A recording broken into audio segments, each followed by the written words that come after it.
Battle Through the Heavens. By Heavenly Silkworm Potato. Kabanata 271. Paggaya ng Angry Buddha Lotus Flame. Natigilan si Xiaoyan habang pinagmamasdan ang lubos na discomfort na Haibodong sa kalangitan.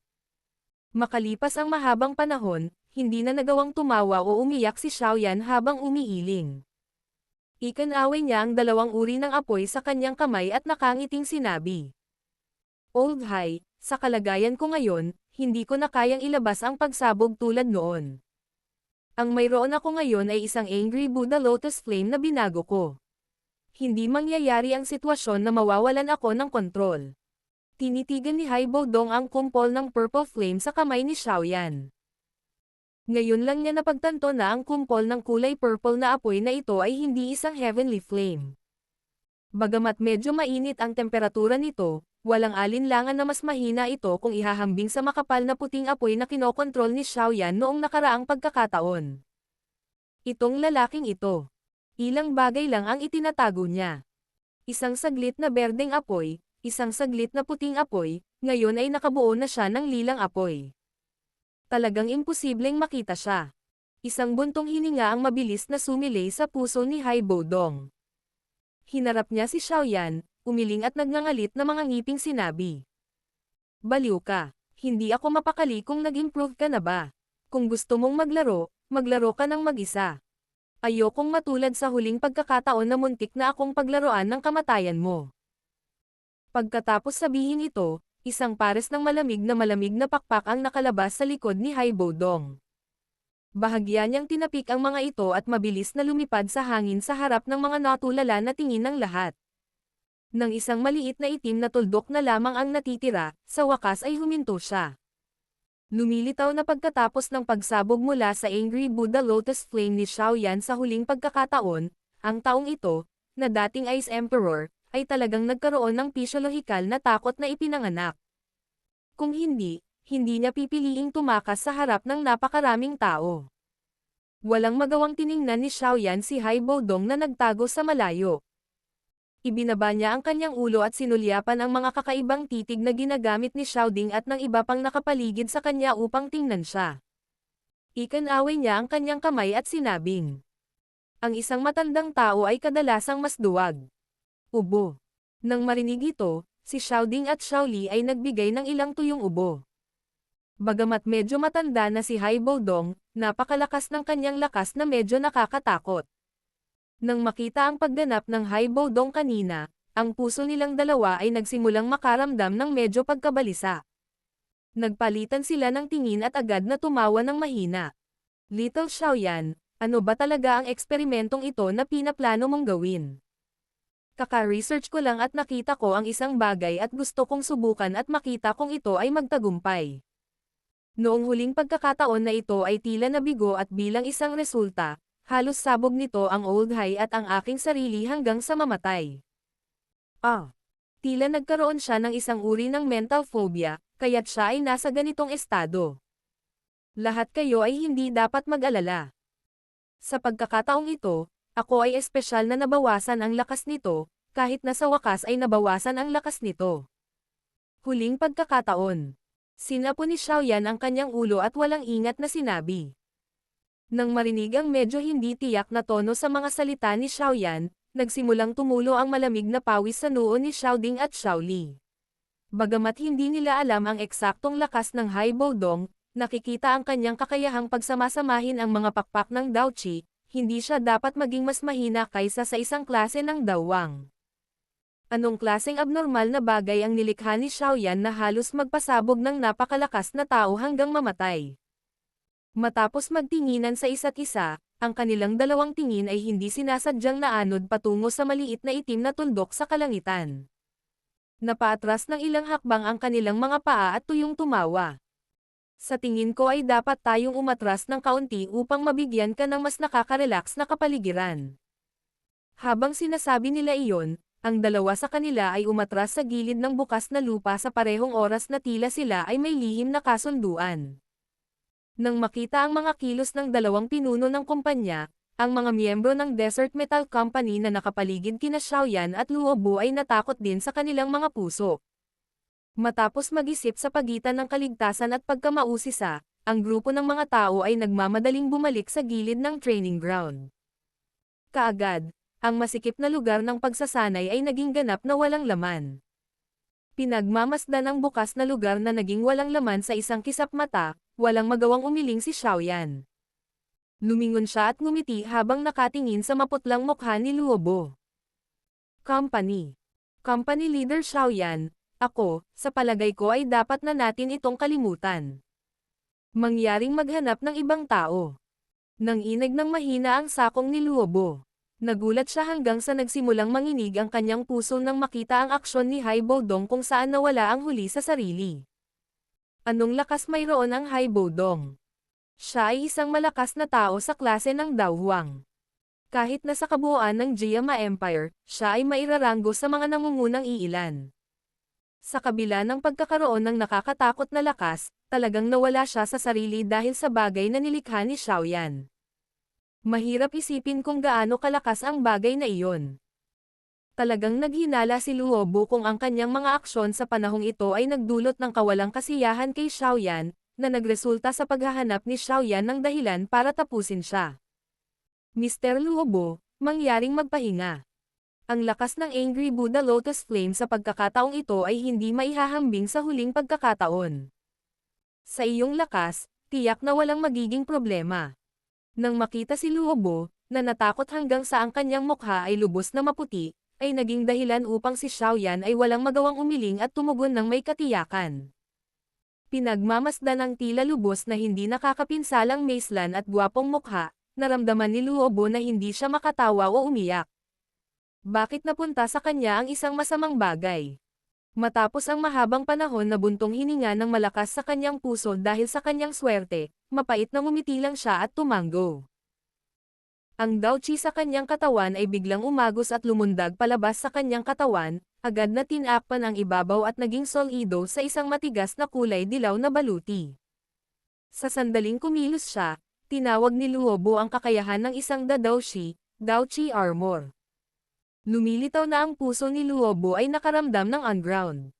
Tinitigan si Luobo na tumawag sa kanyang Dao Qi Armor na para bang makakaharap niya ang isang malaking kaaway, walang magawang tumango si Xiaoyan. Sa kanyang mga palad, ang kulay berde at kulay lila na apoy ay namimilipit sa kanilang mga sarili. Magkaharap ang dalawang palad at dahan-daang lumapit. Habang unti-unting lumalapit ang dalawang apoy, isang matinding pagbabago-bago ng enerhiya ang muling biglang bumalot sa katawan ni Xiaoyan tulad noong nakaraan. Napakaraming kulog na parang mga pagsabog ang ibinugas sa loob ng palad ni Xiaoyan. Gayunpaman, maswerte na ang lakas ng mga pagsabog sa pagkakataong ito ay hindi nakakasindak kumpara sa huling pagkakataon. Sa makatuwid, ang Dao Qi na nagpoprotekta sa mga kamay ni Xiaoyan ay nakayanan ang epekto. Ginamit ni Xiaoyan ang lahat ng kanyang pagtuon upang himukin ang dalawang kumpol ng apoy upang unti-unting magsanib. Ginawa niya ang lahat para maalala ang mahiwagang estado na sa wakas ay pinasok niya sa huling sandali. Ang maitim niyang mga mata ay matamang nakatitig sa punto kung saan nagsasama-sama ang apoy. Doon, ang berdeng lilang mga panla ng apoy ay parang mga sinulid ng electric flashes, mabilis na tumatawid. Sa malayong matataas na kalangitan, napakunot ang noo ni Hai Bodong, na pinagmamasdan ang matinding pagbabago-bago ng enerhiya sa paligid ng katawan ni Xiaoyan. Mahina niyang sinabi. Ang mga pagbabago sa pagkakataong ito ay talagang mas maliit kaysa sa huling pagkakataon. Mukhang ang taong ito ay talagang gumawa ng ilang mga pagpapabuti. Ngunit ang bagay na ito ay sesabog kung hindi ito nakokontrol ng maayos. Ang mapanirang lakas ay hindi rin maliit. Pagkatapos ng lahat, ang kulay berdeng apoy na iyon ay isang tunay na heavenly flame. Ang baliw na lalaking ito. Paulit-ulit niyang iniisip ang kalikot sa mga ganitong uri ng kakaibang bagay. Mapait na ngumiti si Hai Bodong at umiling. Bagamat sa totoo lang, naiinggit siya sa katapangan ni Xiaoyan na nagpapahintulot sa kanya na maglakas loob na subukan ang anumang bagay. Noon, minsan ay nakilala niya ang isang malakas na tao na may kakayahang kontrolin ang isang heavenly flame sa Chuyon Empire. Gayunpaman, Ang saloobin ng malakas na tao sa Heavenly Flame ay tulad ng kung paano pakikitunguhan ng isang tao ang kanyang ninuno.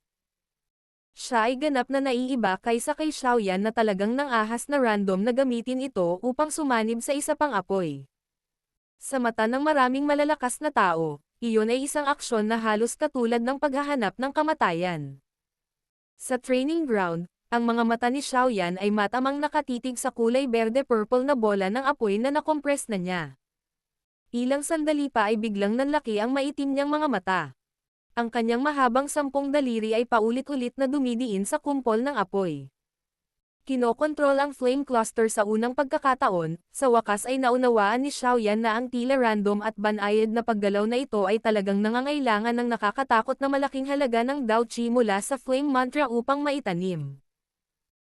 Ang 10 daliri ay pinindot at gumagalaw lamang ng humigit kumulang 7 hanggang 8 beses. Ngunit ang Dao Qi sa loob ng puyo ng Xiaoyan ay nabawasan na ng halos kalahati. Ginawa ni Xiaoyan ang kanyang makakaya upang alalahanin ang pagbabagong pinagdaanan ng Angry Buddha Lotus Flame bago ito nabuo. Ang mga itim na mata ni Xiaoyan ay unti-unting nababalot ng berde-lilang, kulay na apoy. Pagkaraan ng ilang sandali, biglang tumigil ang pagpindot at paggalaw ng mga daliri. Ang espiritual na lakas ay biglang kumalat sa katawan ni Xiaoyan, sa wakas ay naging maliliit at pinoong mga linya na ipinasok ang sinulid sa pamamagitan ng sinulid sa nagngangalit na apoy. Kasunod ng panghihimasok ng spiritual strength, ang marahas na enerhiya na nilalaman ng berde-purple flame cluster ay nagsimulang unti-unting mawala. Sa isang kisap lang ng mata, ang kumpol ng apoy, na naglalabas ng hedgehog na parang mga spike, ay talagang tumahimik. Matamang nakatitig sa berdeng lilang kumpol ng apoy sa kanyang palad na sa wakas ay tumahimik na gaya ng kanyang balak, nakahinga ng maluwag si Xiaoyan sa loob ng kanyang puso. Kinaladkad ng kanyang kanang kamay ang flame cluster habang nakapikit. Ang espiritual na lakas na pumasok sa flame cluster ay nagsimulang dahan-daang baguhin ang hugis ng flame cluster. Kasunod ng unti-unting pag-activate ng spiritual strength, ang kumpol ng apoy na parang bola ng goma ay nagsimulang dahan-daang pumipihit. Mabilis ding lumiit ang laki nito, na orihinal na kasing ulo. Pagkaraan ng mahabang panahon, ang hugis ng lotus seed sa embryonic stage nito na kasing laki ng palad ay nagsimulang bahagyang lumitaw sa pagitan ng berde at purple na liwanag na glow. Pagkaraan ng isa pang sandali, dahan-daang nawala ang berdeng lilang ilaw. Isang napakagandang green-purple lotus seed ang lumutang sa ibabaw ng palad ni Xiaoyan. Sa kalangitan, naningkit ang mga mata ni Haibo Dong habang pinagmamasdan niya ang berdeng lilang lotus na upuan na nabuo sa palad ni Xiaoyan. Bamulong siya. Ang taong ito ay talagang nagiging mas nasanay sa kanyang kontrol. Kung nagawa niyang kontrolin ang Angry Buddha Lotus Flame na iyon sa isang lawak noong una niyang ginamit ito, malamang na. Na 8-winged Black Serpent Emperor ay sumabog hanggang sa mamatay kaagad. Sa hinaharap, kung muli niyang pagsasamahin ang dalawang magkaibang Heavenly Flames na sinamahan ng ganitong uri ng kontrol, sa palagay ko maliban sa ilang napaka-abnormal na tao, dapat na walang sino man sa klase ng dawang na direktang makatiis sa gayong nakakatakot na pagsabog. Dahan-daang huminga ng malamig na hininga si Haibo Dong. Masalimuot ang ekspresyon niya habang bumubulong habang nakatitig sa nakaitim na binata sa lupa. Sa training ground, sinusuportahan ng kamay ni Xiaoyan ang green-purple lotus seed habang itinaas niya ang kanyang ulo at tinitigan si Luobo na lubos na nakatago sa likod ng Dao Qi armor. Ang bahagyang mapatla niyang mukha ay nagpakita ng ngiti habang marahang tinapik ang lotus seed. Kaagad, ang green-purple lotus seed ay biglang naging sinag ng liwanag at sa paraang parang kidlat, ay marahas na binaril sa paraang parang projectile patungo kay Luobo. Tahimik na pinagmamasdan ni Xiaoyan ang Angry Buddha Lotus Flame na ang distansya mula sa Luobo ay unti-unting lumalapit. Dahan-dahan niyang inabot ang palad niya at bigla itong kinuyam. Isang mahinang boses ang tumawag. Explode. Sa pagbagsak ng sigaw, ang berdeng lilang apoy ng lotus na lumilipad sa himpapawid ay biglang tumigil. Kaagad, bahagyang bumukol ang lotus seed at pagkatapos ay biglang sumabog. Bang! Ang nakakabinging pagsabog ay biglang sumabog sa training ground. Isang napakalaking crack line ang mabilis na kumalat mula sa kinaroroonan ng pagsabog. Perpektong kontrol. Sa taas ng langit, dahan daw ang ipinikit ni Hai Bodong ang kanyang mga mata habang siya ay mahinang bumubulong. Kasabay nito ang isang tunay na palpitasyon ay bumangon sa kanyang puso. Battle Through the Heavens. Kabanata 272. Paglutas sa nakatagong panganib bago umalis. Umalangaw-ngaw ang bigla ang pagsabog sa buong training ground. Ang malakas na pagsabog ay naging dahilan upang ang lahat ay hindi sinasadyang magtakip ng kanilang mga tainga. Maya-maya, sa wakas ay nagkatinginan sila na may ilang palpitations na natitira sa kanilang mga puso bago inilipat ang kanilang mga tingin sa training ground kung saan nakaharang ang alikabok sa kanilang paningin. Sa loob ng training ground, dahan daw ang pinakalma ni Xiaoyan ang kanyang mabilis na paghinga. Medyo namutla ang mukha niya. Ang imitasyon ng Angry Buddha Lotus Flame kanina ay mayroong Daoqi at spiritual strength requirement na hindi dapat maliitin kahit na mas kaunti ang kailangan nito sa pagkakataong ito at hindi na nakakasindak gaya ng huling pagkakataon. Sa dami ng Daoqi na kailangan, malamang na magagamit ko lang ito ng 3 beses bago tuluyang maubos ang Daoqi sa aking katawan. Marahan na bamulong si Xiaoyan nang maramdaman niyang biglang bumaba ang Daoqi at espiritual na lakas sa kanyang katawan. Agad niyang inangat ang ulo at pinagmasdan ang tapat na nababalot ng alikabok. Habang winawagayway niya ang kanyang manggas, isang banayad na simoy ng hangin ang lumitaw at lumabas, na tinatangay ang dilaw na alikabok. Sa pag-aayos ng alabok na ulap, isang napakalaki at malalim na hukay na nakakatusok sa mata ay agad na lumitaw sa paningin ng lahat. Kaagad, ang sulok ng mga mata ng lahat sa training ground ay hindi maiwasang mapakibot. Nasa 4 hanggang 5 metro ang lalim ng malalim na hukay. Medyo malaki rin ang lugar nito. Maraming makapal at malalim na basag na linya ang paulit-ulit na kumakalat na parang sapot ng gagamba at halos sumasakop sa kalahati ng bukas na lugar. Nasaan siya? Inilibot ni Xiaoyan ang kanyang tingin sa paligid. Gayunpaman, hindi niya nakita ang figure ni Luobo. Sa sandaling iyon, kinusat niya ang kanyang mga mata at natigilan na sinabi. Ubo. Ubo. Nang si Xiaoyan ay nakakaramdam na natulala, isang matinding ubo ang biglang lumabas mula sa malalim na hukay. Kaagad, isang kamay ang nagsimulang dahan-dahang bumangon mula sa hukay at umalalay sa sarili sa lupa. Sa wakas, isang figure ng tao na nasusunog na itim ay umakyat ng napakahirap. Nang makita ang kanyang laki, ito ay tila si Luobo mula noon. Sa kasalukuyan, bilang karagdagan sa pagkasunog ng katawan ni Luobo, maraming linya ng crack na laki ng hinlalaki ang tumakip din sa matigas na sandata ng Daoqi na ipinatawag niya sa kanyang katawan. Bahagyang nanginig ang kanyang katawan. Ang Daoqi armor na nasa kanya ay umabot na sa limitasyon nito, at sa wakas ay naglabas ng muffled cracking sound. Ang tila makapangyarihang Daoqi armor ay agad na nagsimulang dahan-daang humiwalay sa katawan ni Luobo, inilantad ang puti-puti at takot na mukha sa ilalim nito. Tinitigan ang figure ng tao na tila gamulong sa ibabaw ng itim na uling, sinisiyasat ni Xiaoyan.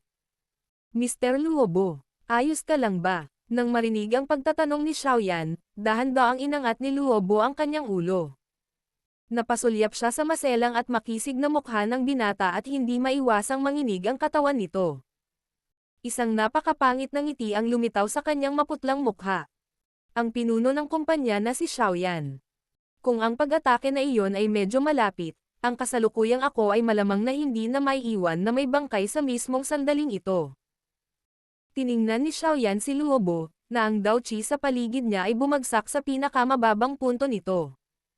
Malinaw niyang naiintindihan sa kanyang puso na alam ni Luobo na hindi sapat ang depensa ng kanyang Daoqi armor para makayanan ang pagsabog, gayunpaman hindi niya piniling umiwas. Sa halip, nakatayo lang siya sa lugar na parang isang halijing kahoy, hinayaan ang apoy ng lotus na bumaril at tuluyang sumabog sa kanyang harapan. Ang pagkilos na ito na mukhang kalokohan ay walang alinlangan na magpapahirap sa kanya ng napakalakas na puwersa ng pagsabog. Sa makatuwid, kahit na ang lakas ni Xiaoyan ay tulad lamang ng isang 6-star na si Daoqi, si Luobo, na isang 4-star na si Daoqi, ay nauwi pa rin sa isang malubhang pinsala na naging sanhi ng pagkawala ng kanyang kakayahang magpatuloy sa pakikipaglaban mula sa pagsabog. Sa pagtingin sa gilid ng kanyang mga mata, nakita ni Xiaoyan ang matangkad na pulang dugo na umaagos pababa mula sa kamay ni Luobo. Ang mga mata ni Xiaoyan ay unti-unting naging maamo nang hindi niya namamalayan. Dahan-dahan siyang humakbang at tinapik ang mga balikat ni Luobo habang nakangiting sinabi. Pasensya na. Ito ang unang pagkakataon na binago ko ang bagay na ito kaya hindi ko na-control ang lakas nito. Hahaha. Dapat okay lang pagkatapos magpahinga ng ilang araw. Matapos ang pagiging isang mersenaryong pinuno ng kumpanya sa loob ng higit sa 10 taon, si Luobo ay napakasensitibo habang naramdaman niya ang kabaitang ipinakita ni Xiaoyan. Kaagad, bahagyang lumitaw ang kagalakan at pananabik sa kanyang puso. Alam niya sa kanyang puso na mula nang muntik nang wasakin ng Sand Mercenary Company ang Desert Metal Mercenary Company sa huling pagkakataon, sa loob ng puso ng binatang ito na mukhang palakaibigan, palaging may ilang awayan at maging pagpatay sa layunin sa kanya. Kasabay nito, alam din ng puso ni Luobo na kung nais ni Xiaoyan na palawakin ang lakas ng Desert Metal Mercenary Company sa maikling panahon, mahirap para sa Sand Mercenary Company na takasan ang kapalaran ng pagkawasak. Si Luobo, na nakasaksi kay Xiaoyan na gawing eskultura ng yelo ang isang buhay na tao nang walang anumang ekspresyon, ay hindi nag-alinlangan na ang binatang ito na ang edad ay medyo bata pa, ay nagtataglay ng walang awa na puso. Kahit na ang Sand Mercenary Company ay kasalukuyang pinagsama sa Desert Metal Mercenary Company, naramdaman ni Luobo na hindi nabawasan ang pagdududa at ang bantay na hawak ni Xiaoyan sa kanya. Tungkol dito, tumawa lang ng mapait si Luobo. Sa loob ng isang buwang ito na siya ay nasa Desert Metal Mercenary Company, nakakuha siya ng mas malinaw na pag-unawa sa kakayahan ni Xiaoyan. Sa ilalim ng panggigipit mula sa halos nakakatakot na lakas ni Xiaoyan, ang medyo mapanghimagsik na mga kaisipan na orihinal niyang itinatago sa kanyang puso ay ganap na napawi. Masasabing ang kasalukuyang Luobo ay nagsimula ng unti-unting isipin ang kanyang sarili bilang isang miyembro ng Desert Metal Mercenary Company sa kanyang puso sa halip na ang company leader ng Sand Mercenary Company. Gayunpaman, kahit na ganito ang iniisip ng puso ni Luobo, nanatiling nakabantay si Xiaoyan laban sa kanya. Nagdulot ito kay Luobo na makaramdam ng walang magawang kapitan sa kanyang puso. Natural, malinaw din niyang alam na ito ay kalikasan ng tao at hindi niya masisisi ang sinuman. Tulad ng pag-iisip niya na magpapatuloy ang ganitong uri ng prejudice mula kay Xiaoyan, gayunpaman, ang mga tingin ni Xiaoyan, na biglang naging banayad, ay naging dahilan upang magulat si Luobo. Kasabay nito, medyo nasasabik siyang mapagtanto na ang kanyang pagkilos na handang ipagsapalaran ang kanyang buhay upang maging isang target ay talagang hindi sinasadyang nagresulta sa isang malaking pagbawas sa bantay na hawak ni Xiaoyan laban sa kanya. Sulit ang pinsalang ito. Ungol ni Luobo sa kanyang puso. Isang medyo nasasabik na pamumula ang lumitaw sa kanyang maputlang-puting mukha. Tinapik ni Xiaoyan ang mga balikat ni Luobo, kumuha ng high-grade healing medicine mula sa loob ng storage ring at ipinasa ito sa kanya. Nakangiti niyang sabi, "Gamutin mo muna ang iyong mga sugat. Kapag gumaling na ang iyong mga sugat, ikaw ang magiging tunay na core sa upper echelon ng Desert Metal Mercenary Company. Sa iyong lakas, hindi magiging maliit ang mga responsibilidad na dapat mong gampanan." Ang Desert Metal Mercenary Company ay kasalukuyang nasa panahon ng pagpapalawak. Sa hinaharap, maaaring kailanganin mong magsumikap. Ang mga salitang ito ni Xiaoyan ay walang alinlangan na nangangahulugan na talagang nagsimula siyang magtiwala kay Luobo. Sa makatuwid, nang marinig ni Luobo ang mga salitang ito, maging ang kamay na ginamit niya sa pagtanggap ng gamot sa pagpapagaling ay nanginag. Maaaring hindi niya masyadong inisip ang tiwala ng ibang tao ngunit ang tiwala ng isang malakas na tao, lalo na ang mga napakalakas na tao tulad ni Xiaoyan at Haibo Dong, ay sapat na upang maging sanhi ng pananabik at karangalan si Luobo.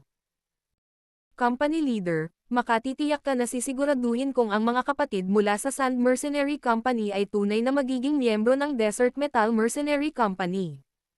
Mahigpit na hinawakan ni Luobo ang bote ng jade.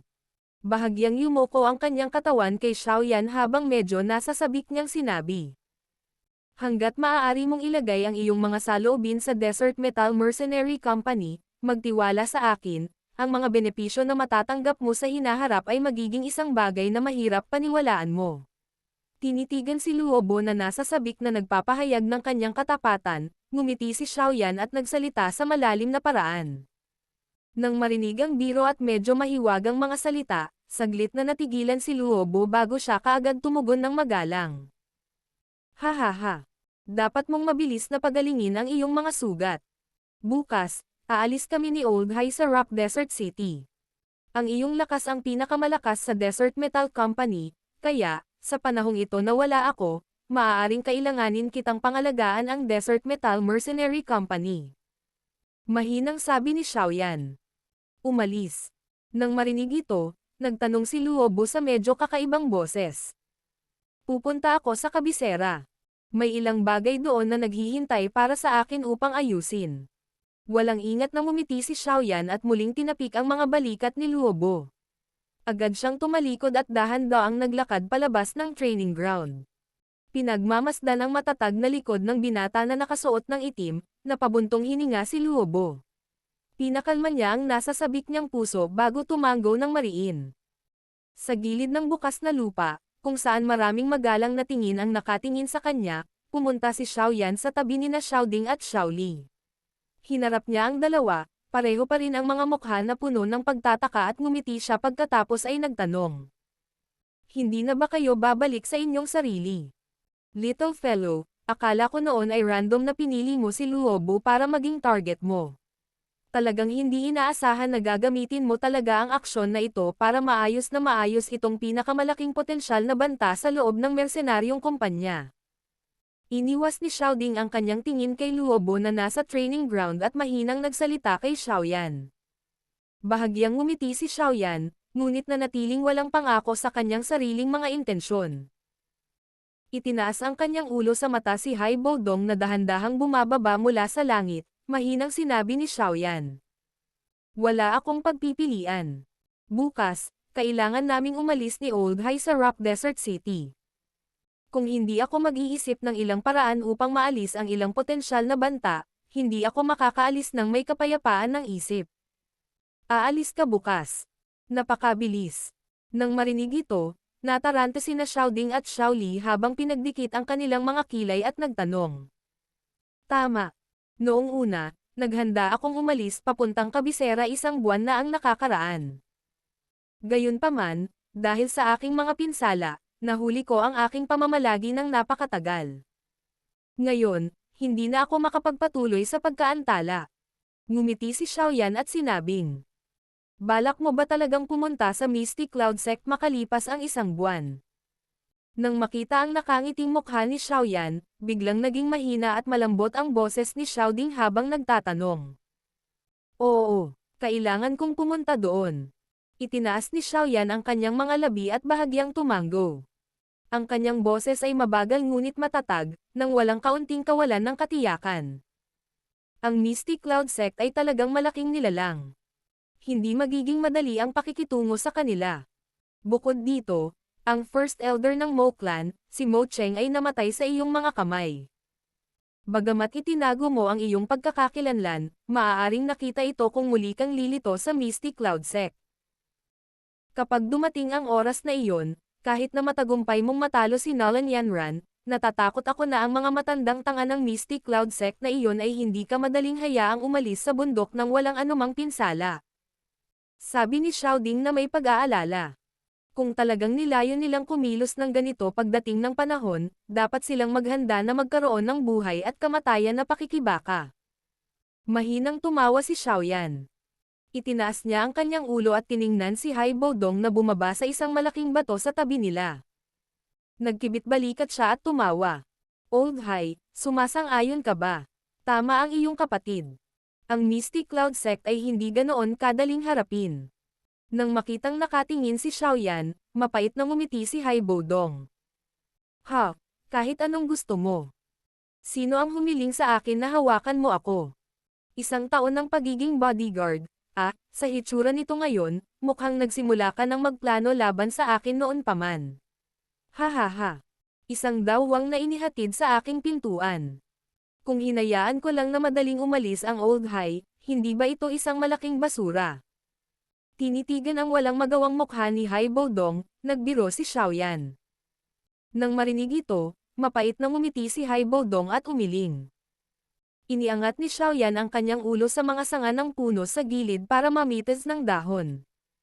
Pagkatapos ay inilagay niya ito sa kanyang bibig at ngumunguya ng bahagya, hinayaan ang mahinang kakaitan na kumalat sa kanyang bibig habang ibinaling niya ang kanyang ulo upang matano ang malayong hilaga. Sa direksyon na iyon nakaupo ang isang napakalaking nilalang ng Jiama Empire, ang Misty Cloud Sect. Tingnan natin ang sitwasyon kapag dumating ang oras na iyon. Kung talagang hindi nila tayo bibigyan ng paraan, kahit na kailangan kong itulak ang aking sarili hanggang sa ako ay malubhang nasugatan, itatapon ko ang isang tunay na Angry Buddha Lotus Flame sa Misty Cloud Sect. Ang mahinahong pag-ungol na boses ng binata ay nagdulot ng kawalan ng kakayahan sa mukha ni Haibodong. Mapait siyang ngumiti, umiling at bamantong hininga. Nakakabaliw. Ang Misty Cloud Sect ay mahihirapang dalhin ang mga kahihinatnan sa pamamagitan ng pagpukaw sa iyo, kahit nasa lakas nito. Battle Through the Heavens. Kabanata 273. Pagdating sa kabisera. Dumating ang dilim ng gabi at tinakpan ang lupain. Isang pilak na buwan ang nakasabit sa langit. Ang mahina nitong liwanag ng buwan ay lumiwanag ng mahina, dahan-dahang nag-alis ng ilang kadiliman. Sa tahimik na patio, tatlong magkakapatid ang nakahiga sa komportable at malambot na mga upuan, nakataas ang kanilang mga ulo upang pagmasdan ang mga bituin na pumuno sa kalangitan.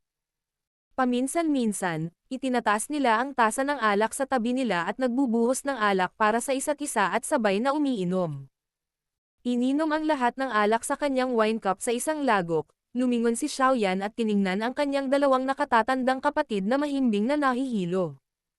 Dahan-dahan siyang tumayo, naglabas ng dalawang scroll na ang mga takip ay napakaluma, at dahan-daang inilagay ang mga ito sa isang maliit na mesa sa tabi ni na Xiaoding at Xiaoli. Nang makita ang kanilang nagtatanong na mga tingin, nakangiti niyang sinabi. Ito ay dalawang Zuan Class High-Level Chi Methods. Ang isa ay Wood Affinity at ang isa ay Lightning Affinity. Ang kanilang mga affinity ay eksaktong tugma sa inyong dalawa. Sa bawat Chi method, mayroon ding Zuan Class High-Level Dao Technique na tumutugma sa method. Kung ang koordinasyon sa pagitan ng dalawa, hindi matatansya ang kanilang lakas. Nang marinig ito, biglang lumiwanag ang medyo tipsy na mga mata ni na Xiaoding at Xiaoli. Isang Zuan Class High-Level Chi method lang ang tinitingnan bilang isang kayamanan sa Jiama Empire kung saan hindi ito mahahanap sa palengke kahit na ang isa ay may pera. Bukod dito, ang paraang Chi na ito ay mayroon pa ring Dao Technique na nakabuo ng kompletong set kasama nito. Kung bibilangin ang isa, ang halaga ng paraang Chi na ito ay walang alinlangan na mas mahalaga kaysa sa iba pang mga paraan ng Chi ng isang katulad na klase. Sa ilalim ng tukso ng gayong pambihirang bagay, maging si Xiaoding, sa kanyang pagiging cool-headed, ay may pagnanasa sa kanyang mukha. Si Xiaoli sa tabi niya, hinawakan ang kulay silver na scroll na iyon nang magsalita si Xiaoyan. Pagkatapos nito, nilaro-laro niya ito sa kanyang kamay, mahal na mahal niya ito para kusa itong ibaba. Kung isusubasta ang dalawang bagay na ito, mababawasan ang kanilang katayuan kung hindi sila humingi ng mataas na presyo ng hindi bababa sa 3 milyong gintong barya. Tinanggap ni Xiaoding ang berdeng kulay na scroll at marahang hinaplos ito. Ang sobrang komportable at flexible na pakiramdam nito ay nagbigay daan kay Xiaoding, na madalas na nakikipag-ugnayan sa Magic Beasts, na malaman na ang scroll ay ginawa gamit ang pelt ng isang rank 4 Magic Beast. Sa sandaling iyon, hindi niya maiwasang magsalita ng may pagkamangha. Ngumiti si Xiaoyan at tumango. Naglabas siya ng dalawang Zuan Class High-Level Chi Methods, bawat isa ay bumubuo ng isang set na may kaukulang Dao Techniques. Malamang na hindi hihigit sa 10 lakas o mga tao sa loob ng Jiama Empire ang nakagastos sa ganoong estilo. Kung hindi dahil sa napakalaking bodega ng Yaolao, hindi rin magkakaroon ng kakayahan si Xiaoyan na ilabas sila. Plano kong ibigay sa iyo ang Chi methods na ito noong nakaraan. Gayunpaman, nakalimutan ko ang mga ito dahil nagmamadali akong umalis. Ngumiti si Xiaoyan at sinabi. Bago siya umalis patungo sa teritoryo ng lahi ng mga taong ahas, kinuha ni Xiaoyan ang dalawang Chi methods na ito mula kay Yaolao. Gayunpaman, dahil sa kanilang itinerary na nababanat hanggang sa ito ay napakahigpit, Ngayon lang nagkaroon ng oras si Xiaoyan na alalahanin ang bagay na ito. Bagaman ang mga chi method na ito ay napakabihira, hindi namin gagawin ang alinman sa mga mapagkunwari na pagtanggi na iyon dahil ikaw ang nag-alis nito. Kung hindi, maaari kang masaktan at maging malungkot. Si Xiaoding, na malinaw sa karakter ni Xiaoyan, ay nag-isip sandali. Sa huli, hindi niya tinanggihan ang medyo mapagbigay na regalo ni Xiaoyan. Sa halip, ngumiti siya at tumango bago maingat na inilagay ang scroll sa lugar ng kanyang dibdib nang hindi nagsasalita ng anumang magalang na salita. Matapos maimbak ng maayos ni na Xiaoding at Xiaoli ang kanilang chi methods, bahagyang ngumiti si Xiaoyan. Itinaas niya ang kanyang ulo upang matano ang langit na puno ng bituin at mahinang sinabi. Naayos na ang lahat ng naaangkop. Bukas, makakaalis na ako ng may mapayapang pag-iisip. Bahagyang tumango si Xiaoding at nakangiting sinabi kay Xiaoyan sa tabi niya. Little fellow.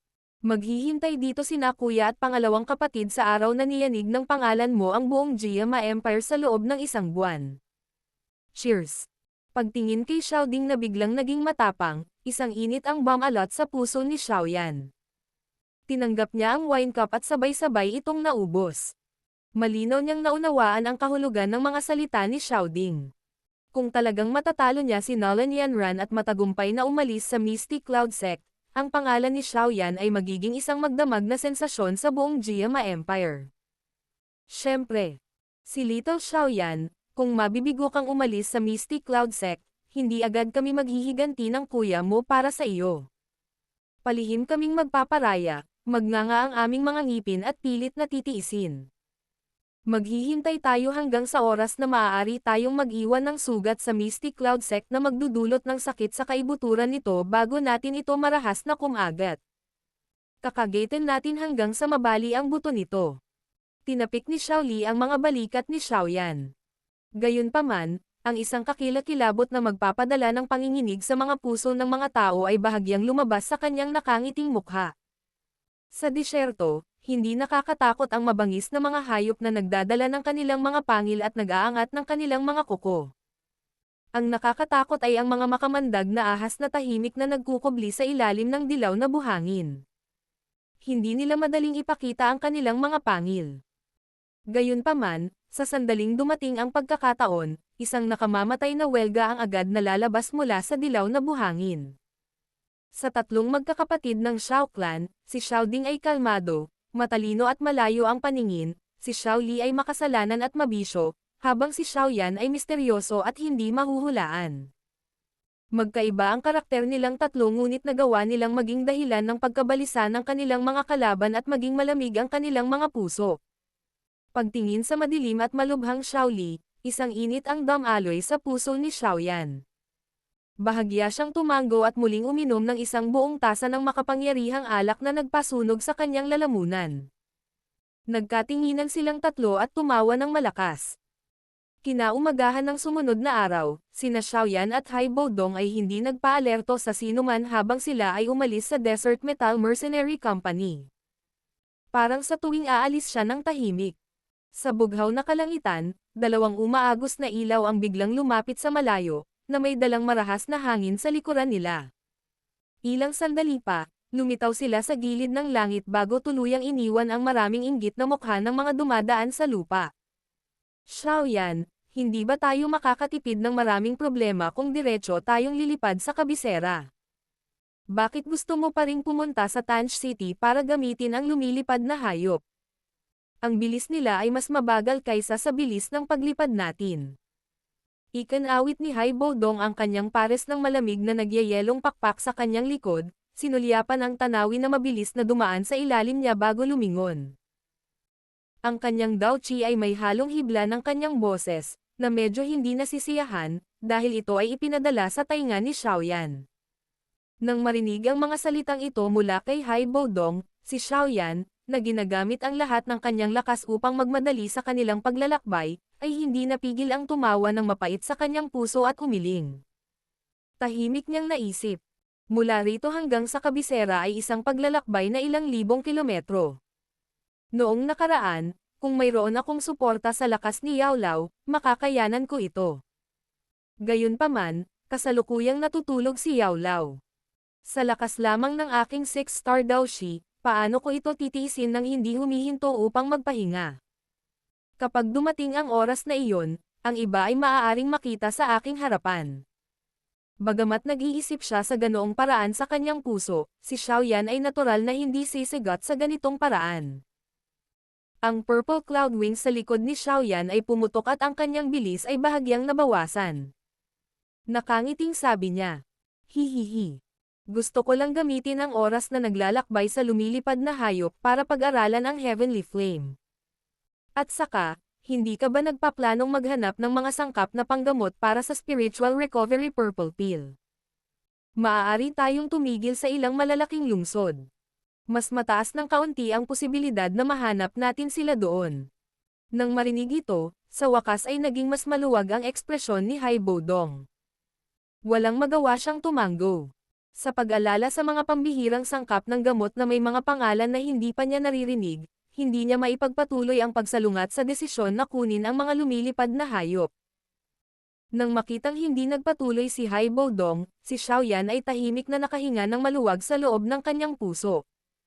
Ang purple cloud wings sa kanyang likuran ay biglang pumutok at ang bilis ng kanyang paglipad ay agad na tumaas. Ang kanyang figure ay naging isang umaagos na liwanag at nawala sa abot tanaw. Simula umaga ay mabilis na silang nagbiyahe. Tanging hapon na lamang ay malabong lumitaw ang balangkas ng Tiger City sa paningin nilang dalawa. Lumapag sila sa labas ng lungsod bago muling tumalon patungo sa lungsod na para bang tinatangay sila ng hangin. Ang kasalukuyang Xiaoyan ay muling nagsuot ng Tier 2 Alchemist Occupational Robe. Bagaman ang malaking itim na pinuno sa kanyang likuran, na halos nasa taas niya, ay nagbigay sa kanya ng medyo kakaibang hitsura, ang mga sundalong nagbabantay sa lungsod ay walang lakas ng loob na pigilan ang isang alchemist para sa interogasyon. Kaya naman, matagumpay na nakapasok ang dalawa sa lungsod na tila medyo malaki nang walang anumang sagabal.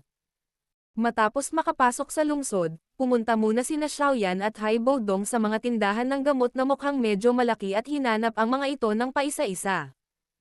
Natural, ang intensyon ni Hai Bodong ay hanapin ang mga sangkap na panggamot na kailangan para pinuhin ang spiritual recovery purple pill. Si Xiaoyan, sa kabilang banda, ay lihim na nagmamasid kung mayroong anumang sangkap na panggamot na nagtataglay ng mga natatanging katangian ng mabilis na pagbawi ng espiritual na lakas. Sa kabila ng napakaraming tindahan ng gamot sa Tiger City, ang mga sangkap ng gamot na kailangan ni Xiaoyan at Hai Bodong ay kabilang sa napakabihirang klase. Sa makatuwid, silang dalawa ay papasok na may mataas na pag-asa, ngunit umalis na may pagkabigo. Pagkalabas sa huling medicinal shop sa lungsod, silang dalawa na ayaw sumuko ay umikot at nagtungo sa auction house sa lungsod. Sa kasamaang palad, wala pa rin silang nahanap. Nakatayo sa kalye, magkaharap ang dalawa at walang magawang bumuntong hininga. Maaari lamang nilang isuko ang kanilang paghahanap at magmadali sa Flying Transportation Company sa gitna ng lungsod. Sa katayuan ni Xiaoyan bilang isang alchemist, inaasahan at matagumpay na nakasakay silang dalawa sa isang marangyang lumilipad na magic beast na nakatuon sa mga alchemist. Pagkatapos nito, nagsimula silang gumugol ng ilang araw sa paglalakbay sa walang katapusang kalangitan. Nag-cross-leg si Xiaoyan at nagsimulang pumasok sa kanyang training mode, dahan-dahan at tahimik na naghihintay na makarating sa kanyang destinasyon. Sa panahon ng paglipad, hindi nakipag-ugnayan si Xiaoyan sa ilang alchemist na kasama niya sa paglalakbay. Gayunpaman, kapag paminsan-minsan silang nagkikita, si Xiaoyan ay magkakaroon ng kakaibang pakiramdam sa kanyang puso. Ito ay dahil sa katotohanan na, pagkatapos tingnan ang kanilang mga anyo, na ang ilan sa mga alchemist na ito na nagmamadali sa kabisera ay talagang hindi mga mamamayan ng Jiama Empire. Siyempre, nang si Xiaoyan ay nagulat sa mga alchemist na ito mula sa ibang mga bansa, ang mga alchemist na iyon ay natigilan din sa mga mukha nang makita nila ang kanyang hitsura at ang alchemist tier badge sa kanyang dibdib. Maliwanag, ang edad ni Xiaoyan at ang kanyang alchemist tier ay nagbigay sa kanila ng isang malaking dagok. Sa hindi masayang karanasan mula sa huling pagkakataon na sumakay siya sa ganoong paglipad, si Xiaoyan ay nagdiskrimina laban sa pakikipag-usap sa mga tao sa lumilipad na hayop. Sa makatuwid, Kahit na nakita niya ang mayamang kapaligiran ng ang mga alchemist na iyon ay nakikipag-usap sa isa't isa, hindi siya sumulong at nakikipag-usap sa kanila. Gayunpaman, sa isang pagkakataon, narinig ni Xiaoyan ang mga salitang Grand Meeting. Matapos ang pansamantalang pagkawala, sa wakas at biglang naalala ni Xiaoyan ang imbitasyon mula sa Vice Chairman ng sangay ng isang Alchemist Association branch, Outwo, pabalik sa Black Rock City. Mukhang lahat ng alchemist na ito ay nagmamadaling lumahok sa Alchemist Grand Meeting.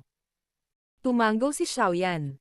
Sa sandaling ito lamang niya naunawaan kung bakit napakaraming alchemist mula sa ibang mga bansa ang lumitaw sa ganoong sukat sa loob ng teritoryo ng Jiama Empire. Dahil ito ang Alchemist Grand Meeting. Sa tingin ko ay dapat mayroong maraming bihirang likas na kayamanan sa mga kamay ng mga alchemist na ito. Bamulong ang puso ni Xiaoyan sa ganitong paraan. Unti-unting lumiwanag ang kanyang mga mata. Kung makakahanap siya ng kakaibang kayamanan para mabawi ang spiritual strength bago magtungo sa Mystic Cloud Sect at gisingin si Yao Lao, talagang makatitiyak si Xiaoyan tungkol sa paglalakbay na ito patungo sa Mystic Cloud Sect. Sa pag-iisip na ito, ang natitirang mga iniisip ni Xiaoyan ay naging medyo apurahan.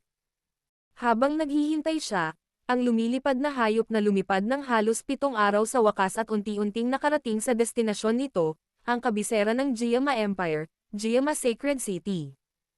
Nakatayo sa likuran ng lumilipad na hayop, ibinaba ni Xiaoyan ang kanyang ulo upang matano ang kahangahangang lungsod na lumitaw sa ilalim ng mga ulap. Dahan-dahan siyang bumantong hininga. 3 taon ng oras, 3 taon ng mahihirap na pagsasanay, sa wakas ay nakarating siya dito. Kasunod ng mabagal na pagbaba ng lumilipad na hayop, ang tingin ni Xiaoyan ay biglang lumingon sa hilaga ng kabisera.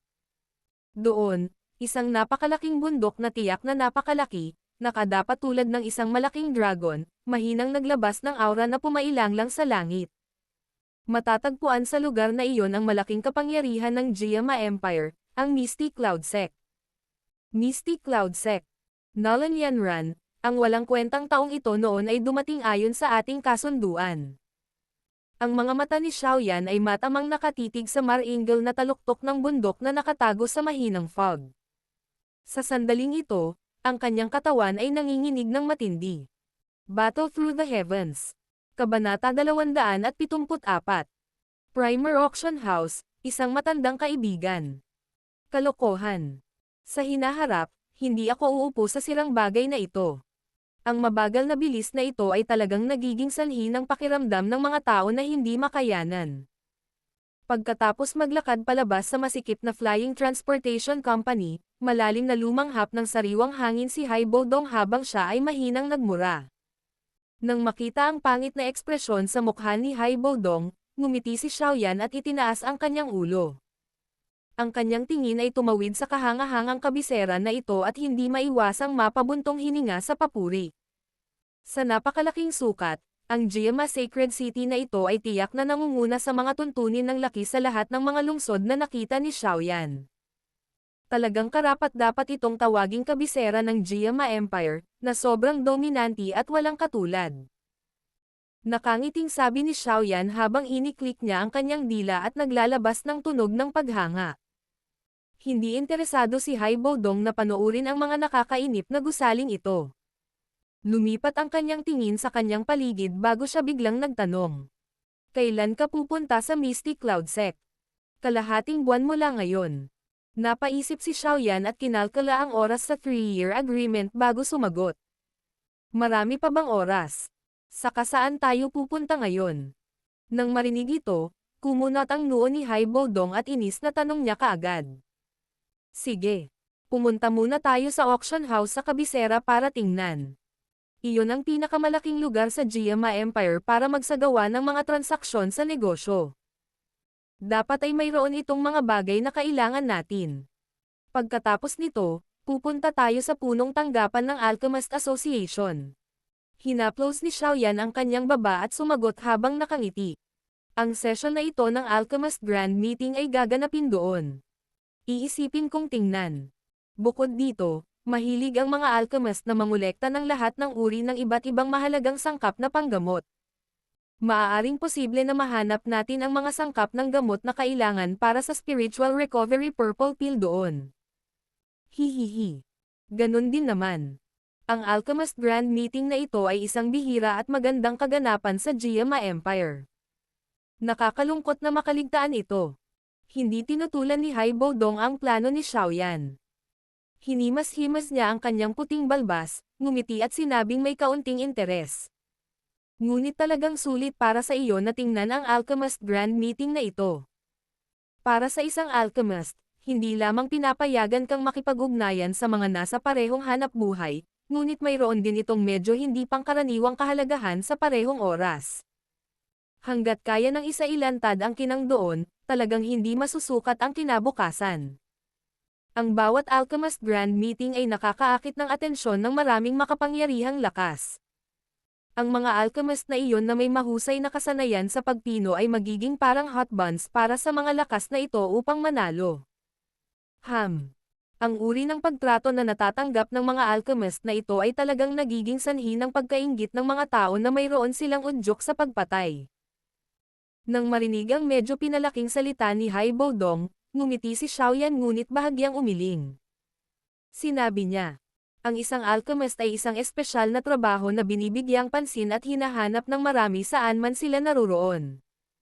Bagamat ang pagkakatali sa mga malalaking lakas na ito ay maaaring magbigay daan sa isang tao na makakuha ng isang mahusay na paggamot, medyo nililimitahan nito ang kalayaan ng isang tao at hindi talaga sulit.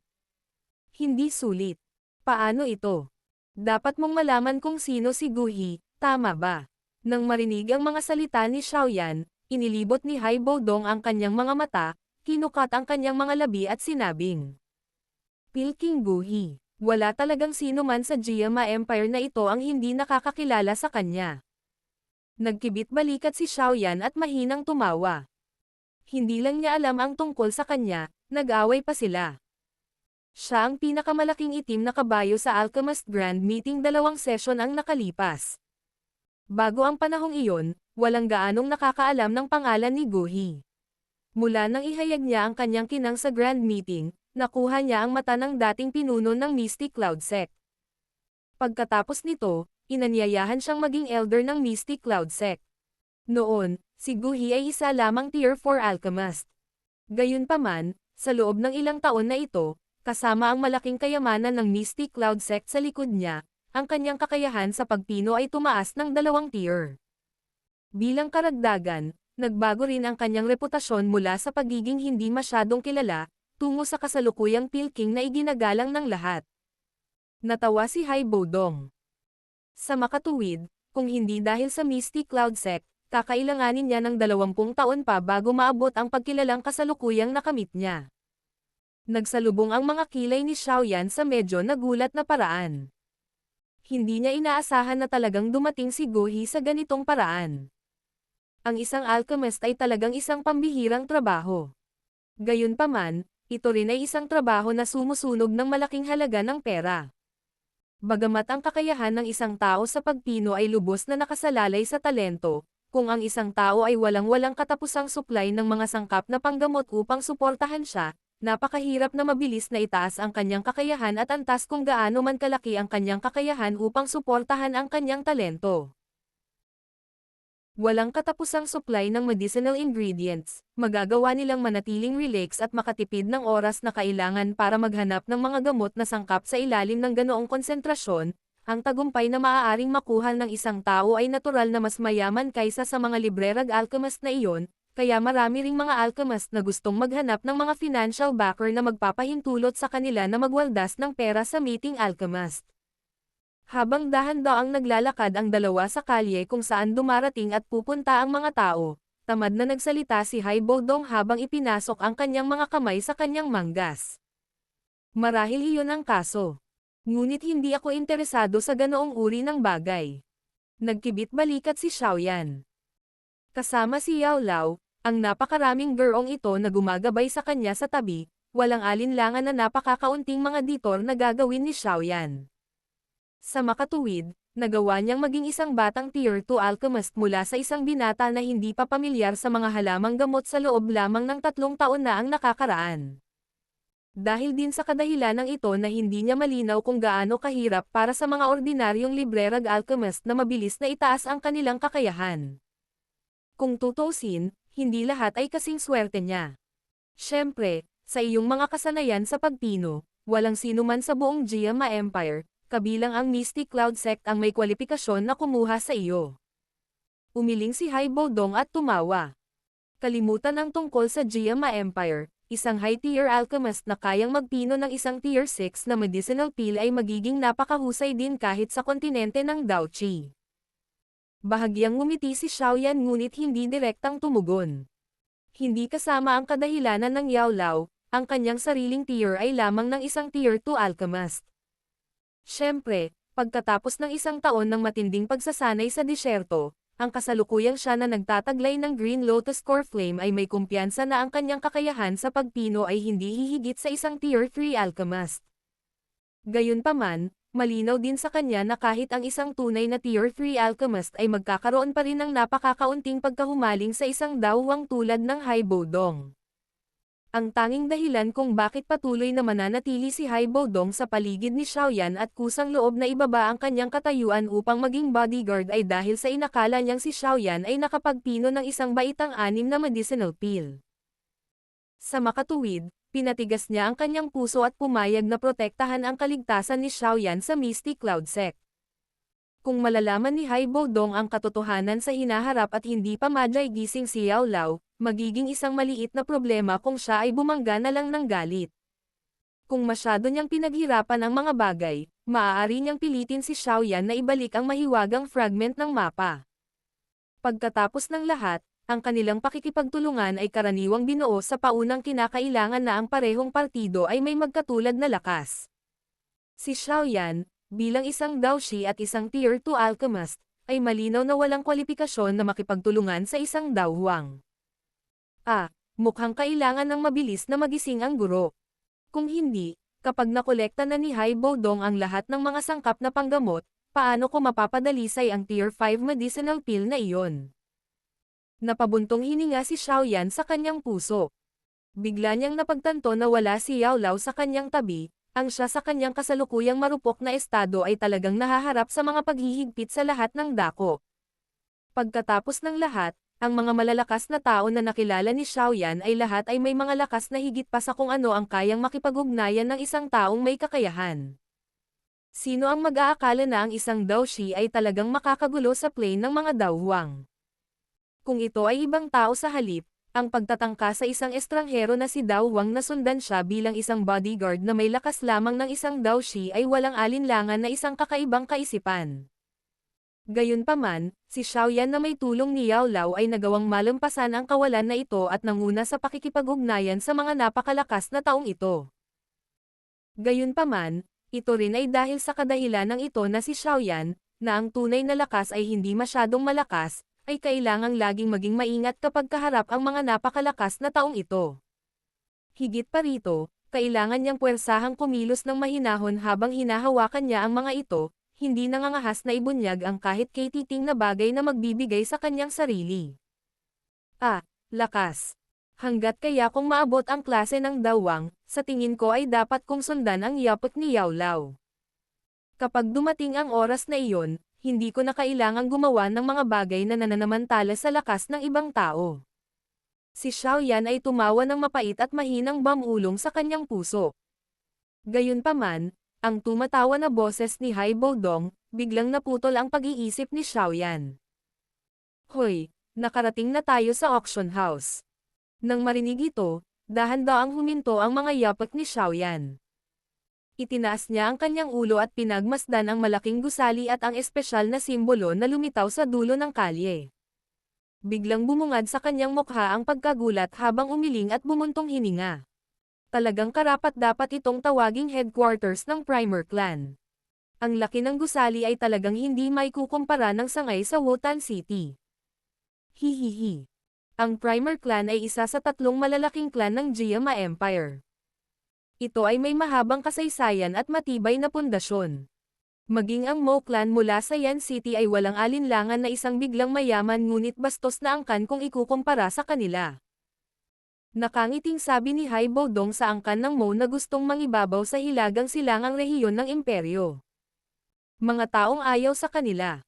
Ngumiti si Xiaoyan at tumanggo. Pinagmasdan niya ang napakalaking gusali na parang hukay na walang humpay, nilalamon ang walang tigil na pagdaloy ng mga tao. Ang kanyang mga kamay ay dahan-dahang ipinasok sa kanyang manggas habang iniikot ang kanyang ulo at mahinang sinabi kay Hai Bodong. Pumasok tayo at tingnan itong tinatawag na GMA Empire No. 1 Auction House at tingnan kung gaano ito kahanga-hanga. Sana, mahanap natin ang mga bagay na kailangan natin.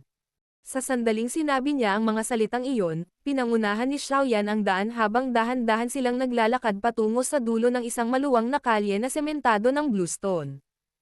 Sa likod niya, malapit na sumunod si Hai Bodong. Habang unti-unti silang naglalakad papasok sa malaking primer auction house, ang sorpresa sa mukha ni Xiaoyan ay lalong yumaman. Ang kanyang katawan ay parang isda na lumalangoy na sumunod sa pagpindot ng agos ng tao habang dumadaan siya. Walang ekspresyon si Xiaoyan habang dumaan siya sa karamihan. Paminsan-minsan, winuwagayway niya ang kanyang manggas. Agad na tinakpan ng manipis na Daochi ang kanyang malambot na manggas at walang awa itong itinapon sa sorpresang kamay sa gitna ng mga tao na kakaibang umabot sa storage ring sa kanyang kamay. Sa bawat pagwagayway niya ng manggas, biglang may lalabas na pulang kulay ng dugo sa kamay ng mga taong iyon. Walang pakialam na sinulyapan ni Xiaoyan ang mga taong yamakap sa kanilang mga kamay at masakit na lumanghap ng malamig na hangin. Isang malamig na ngiti ang sumilay sa gilid ng kanyang bibig. Ang ganitong uri ng panlilinlang ay isang pangkaraniwang tanawin para sa kanya noong pinamamahalaan niya ang palengke ng kanyang angkan sa Wotan City. Hindi gaanong pinansin ang mga langaw na ito, bahagyang niyugyug ni Xiaoyan ang kanyang katawan at sa wakas ay dumaan sa pinto na masikip. Sa ilalim ng inspeksyon ng masasamang agila tulad ng mga titig ng mga gwardya sa pangunahing pasukan, mahinahon siyang pumasok. Nang makapasok siya sa auction house, isang banayad na liwanag ang bumungad sa kanya. Ang ingay sa labas ay tila nahiwalay sa sandaling ito. Ilang metro lang ang layo nito, pero parang dalawang mundo ang pagitan nila. Dahan-dahang pinigilan ni Xiaoyan ang kanyang mga yapak. Lumipad ang kanyang tingin kung saan-saan. Kaagad, lumawak ang kanyang bibig habang pinagmamasdan ang napakalaking bulwagan, na parang isang kristal na lungsod, na puno ng pagkabigla. Sa loob ng bulwagan, makikita ang buong armadong mga gwardya na walang ekspresyon sa lahat ng dako. Sa dibdib ng mga gwardya na ito, nakasuot sila ng Primer Clan Badge. Maliwanag, sila ang puwersa ng direkta sa ilalim ng Primer Clan. Sa sandaling pumasok si Xiaoyan sa bulwagan, naramdaman niya ang hindi bababa sa 20 matalim na titig na tumatama sa bawat bahagi ng kanyang katawan bago dahan-daang binawi ang matatalas at masasamang tingin. Talagang nabubuhay ito sa pagiging isa sa 3 malalaking angkan ng GMA Empire. Ang ganitong karangyaan ay talagang hindi mura. Emosyonal na napabuntong hininga si Xiaoyan. Bahagyang ibinalik niya ang kanyang ulo at tinitigan si Hai Bodong na malapit na sumunod sa kanya na parang multo bago dahan-daang naglakad papunta sa gitna ng bulwagan. Mayroong hindi mabilang na mga kristal na counter na nakalagay sa malaking bulwagan. Sa isang gilid ng counter, walang tigil ang pagdaloy ng mga tao. Ang hindi mabilang na bilang ng mga bihirang item ay inilagay sa mga counter na ito. Sa ilalim ng mga item na ito ay may mga tag na nagsasaad ng kanilang mga presyo. Gayunpaman, ang lahat ng mga presyo ng mga item na ito ay hindi bababa sa 30,000 gintong barya. Ang mga mamahaling presyo na ito ay sapat na upang masiraan ng loob ang maraming tao. Ito ang mga panlabas na counter ng benta. Ang mga bagay na ibinebenta dito ay hindi itinuturing na masyadong mahalaga. Sa punong tanggapan ng Primer Clan, ang lugar ng auction ay mahigpit ding nahahati sa mga klase ng Tian, Di, Zuan at Huang tulad ng Chi methods. Kabilang sa mga ito, ang Tian class ang pinakamataas. Gayunpaman, ang Tian class auction area ay napakabihirang nagbubukas ng isang beses, ngunit kung minsan ay nagbubukas lamang ito ng isang beses, ngunit kung minsan ay nagbubukas lamang ito. Ang Primer Auction House ay tiyak na napakataas ng grado kapag dumating ang oras na iyon, Halos kalahati ng malalakas na tao at mga pinuno ng iba't ibang lakas sa loob ng Jiama Empire ay dumagsa. Naalala kong nakadalo ako noon, ang bagay na isinubasta ng Primer Auction House ay tila isang itlog ng rank 6 na fire scale. Ayon sa mga chismis, sinabi na kung ang fire scale crocodile na iyon ay matagumpay na napisa, ito ay isang natural na ipinanganak na dawang. At saka, kung ang isa ay magpapalaki nito ng maayos, ito ay maaga o huli ay makapasok sa klase ng dawang. Nang marinig ito, bumalatay ang pagkagulat sa mukha ni Xiaoyan. Kapag napisa na ang buwaya, magiging kasing lakas ng isang dawang. Nakakakilabot. Hindi ba ang taong nakakuha nito ay makakakuha ng bagong kalaban sa 10 strong ng Jiama Empire sa maikling panahon? Ang D-Class Auction Area ay bihira ding buksan. Ang Zuan Class 1 ay mas karaniwan. Para sa Huang Class, ito ay bukas araw-araw. Nang makita ang bahagyang gulat na ekspresyon ni Xiaoyan, ngumiti si Haibo Dong at nagpatuloy sa pagpapakilala. Malinaw na madalas siyang customer ng lugar na ito noong nakaraan. Sa makatuwid, nagawa niyang malinaw at lohikal na ipaliwanag ang mga patakaran dito. Ito ay medyo kawili-wili. Ang ganitong uri ng dibisyon ng klase ay naging dahilan ng pagngiti ni Xiaoyan at sinabing may kaunting interes. Kung gusto mong pumasok sa lugar ng auction ng klase ng Tian, Di at Zuan, kakailanganin mong magkaroon ng ilang pagkakakilanlan ng iyong halaga. Maliban sa ilang mga pambihirang pangyayari, kung gusto mong pumasok sa lugar ng auction ng klase ng Zuan, kailangan mo man lang na nagkakahalaga ng 1,000,000 gintong barya. Tama, mayroon ka bang ganoon kalaking pera? Parang may naalala, biglang nagtanong si Haibo Dong. Parang 2 hanggang 300,000 lang ang meron ako. Pinunasan ni Xiaoyan ang kanyang mukha at awkward na ngumiti. Mukhang mayroon ka lang kwalipikasyon para makapasok sa lugar ng auction ng klase ng Huang. Inilibot ni Haibo Dong ang kanyang mga mata. Inaasahan niya na ang isang alchemist ng antas ni Xiaoyan ay kailangang magdala ng milyon-milyong kasama niya. Tungkol sa mga salita ni Haibo Dong, walang magawa si Xiaoyan na ikinibit ang kanyang mga balikat. Magsasalita pa sana siya nang biglang bumaling ang tingin niya sa isang sulok ng bulwagan. Ang lugar na iyon ay isang pintuan para sa mataas na antas ng Primer Auction House. Kanina patahimik ang lugar na iyon. Nang makita ang bigla ang kaguluhan na ito, lumilitaw na may isang malaking pagbaril na medyo mataas ang katayuan na naglalakad palabas mula roon. Tinitigan ang kaguluhan ng mga tao doon, si Xiaoyan ay hindi tiyak na kinusot ang kanyang mga mata. Bahagya niyang itinagilid ang kanyang ulo at dumaan ang kanyang tingin sa mga excited na lalaking iyon na tila mga lalaking lobo na biglang naging madamdamin. Pagkatapos nito, mahina niyang sinulyapan ang isang medyo pulang kulay at malabo na magandang malambot na figure. Ibinaba ni Xiaoyan ang kanyang tingin, nakita ni Xiaoyan ang isang pares ng mahahabang bota na kulay pula. Bahagyang matulis ang takong ng mahabang bota habang naglalabas ito ng mga alon ng malinaw at matamis na tunog na click-clack sa malinaw at makintab na bluestone na ibabaw ng lupa, tulad ng isang magandang musical note. Bahagyang tumaas ang kanyang tingin. Lumitaw sa kanyang paningin ang isang pares ng mahabang snow white pretty legs na medyo nakakatusok sa mata. Hindi masama ang mga binti. Sinuri ito ni Xiaoyan sa kanyang puso. Gayunpaman, sa lakas ng kanyang pag-iisip, natural na mas mahusay siya kaysa sa ilang lalaking nakapalibot sa malaking bulwagan na ang mga mukha ay puno ng pananabik. Napanatili pa rin ang kanyang mukha ang isang kalmadong ngiti, ang kanyang tingin ay may dalang paghanga. Unti-unting inangat ito ng bahagya, tuluyang sumilip ang kanyang tingin sa siwang at nakita ang isang nakakaakit at gumagalaw na mukha. Kaagad, dahan-daang bumalatay sa mukha niya ang pagkagulat habang mahinang bamulong. Bakit siya nandito? Habang papalapit ang malinaw na tunog ng mga yabag, sa wakas ay dahan-daang lumabas doon ang magandang ginang na napapaligiran ng mga tao. Nakasuot ng matingkad na pulang damit ang ginang. Ang matikas na damit ay napakarilag at meticulously ginawa, tiyak at perpektong binabalangkas ang magagandang kurba ng ginang. Sa ilalim ng damit ay ang kanyang puting nyebe na nakasisilaw na mahahabang binti, na nagdudulot sa mga tao na makaramdam ng maapoy na salpok sa kanilang mga puso. Sa napakakitid na baywang na maaaring yakapin ng isang braso, may isang bundle ng kulay silver na sinturon na mas malinaw na naka-highlight sa makitid na baywang. Ang babaeng ito ay nagpapalabas ng isang kasiya siyang pagkaakit mula sa buong katawan niya. Sa ilalim ng titig ng mahahabang peach blossom na mga mata, ang isang tao ay walang kamalay-malay na magkukusa na ilabas ang lahat ng gintong barya sa kanyang bulsa upang bumili ng ilang mahal na bagay na hindi kailangan ng isa. Para sa maraming lalaki, siya ay isang napakagandang nilalang.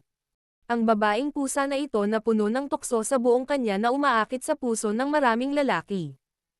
Sa karamihan ng tao, ang babaeng nakasuot ng pulang kulay na napakarilag na damit ay naglakad patungo sa bulwagan na may matikas na yabag. Ang kanyang medyo mababaw na ngiti at magandang mukha ay naglalaman ng hindi kilalang kahulugan sa likod nito. Ang kanyang napakalaki at matured na magandang katawan ay tulad ng mga hilaw na honey peach kung saan ang tubig ay tumagos, na naging dahilan upang ang ibabang bahagi ng ilang mga lalaki sa bulwagan ay may takbo ng pag-angat.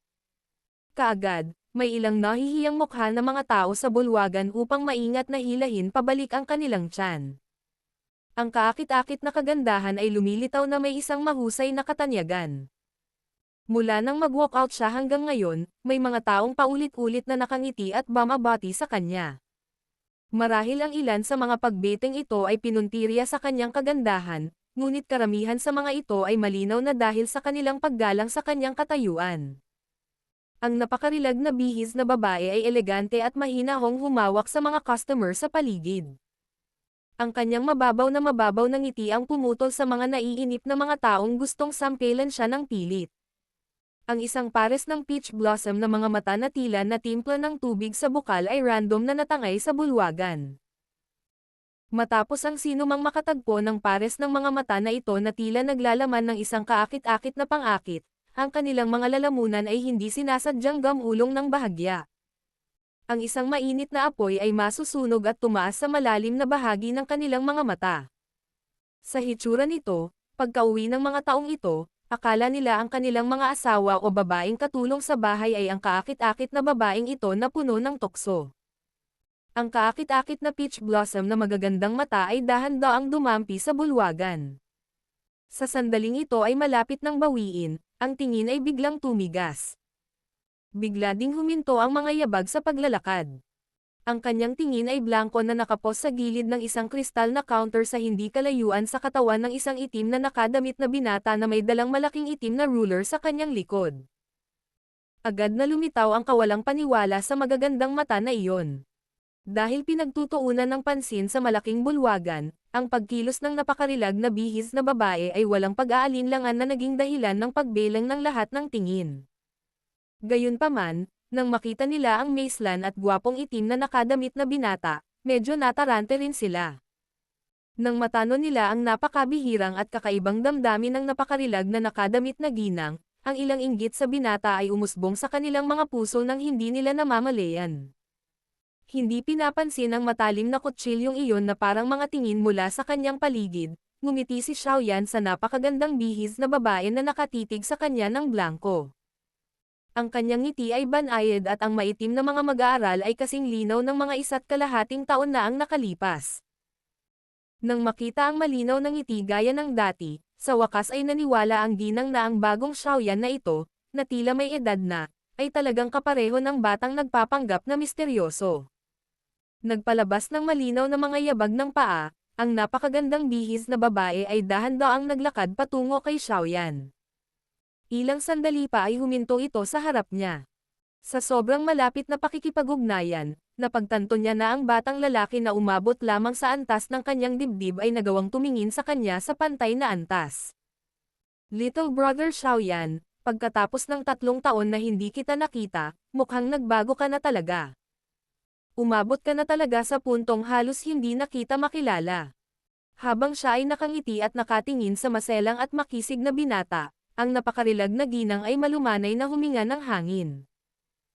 Ang kanyang makapal na dibdib sa ilalim ng takip ng kanyang napakarilag na damit ay tila nakausli dahil sa kabilugan nito at lubhang nakakaakit. Itinaas niya ang kanyang magandang mukha at binati siya ng isa pang ngiti. Si Fiji ay nagiging mas kaakit-akit at nakakaantig. Nakakalungkot na sa paglisan mo sa Wutan City, nasaktan mo ang puso ng nakakaalam kung gaano karaming mga kabataang lalaki. Marahang naamoy ni Xiaoyan ang mahinang nakakaakit na pabango ng katawan na nagmumula sa kanyang harapan. Biglang naalala ng kanyang isip ang karumal-dumal na bagay nang makita niya ang isang grupo ng mga tao na nakaupo sa huling hanay at palihim na nakatitig sa kanya noong una siyang pumasok sa auction house noon. Kasabay ng mahinang tawa, pang-aasar niya. Ang magandang bihis na babae sa harap niya ay nakakagulat na top auctioneer ng Primer Auction House branch sa Wutan City, Ya Fei. Natapos ko na ang misyon na ipinaranas sa akin ng aking angkan. Natural, kailangan kong bumalik para kunin ang ilang bagay. Gayunpaman, salamat talaga sa iyo kaya ako nakabalik. Sa mga taong ito ay hindi ka na bumalik, kaya hindi ako nagkaroon ng pagkakataong magpasalamat. Dahil nagkita tayo ngayon, magpapasalamat ang ate mo dito. Pinagmasdan ni Ya Fei ang pares ng maitim na mga mata na kasing linaw ng kristal noong nakaraang 3 taon. Dahil nasanay na siyang makakita ng mga mata na nagtatago ng pagnanasa at pag-aari, napagtanto niya na gusto niya ang pares ng malinaw na mga mata na ito.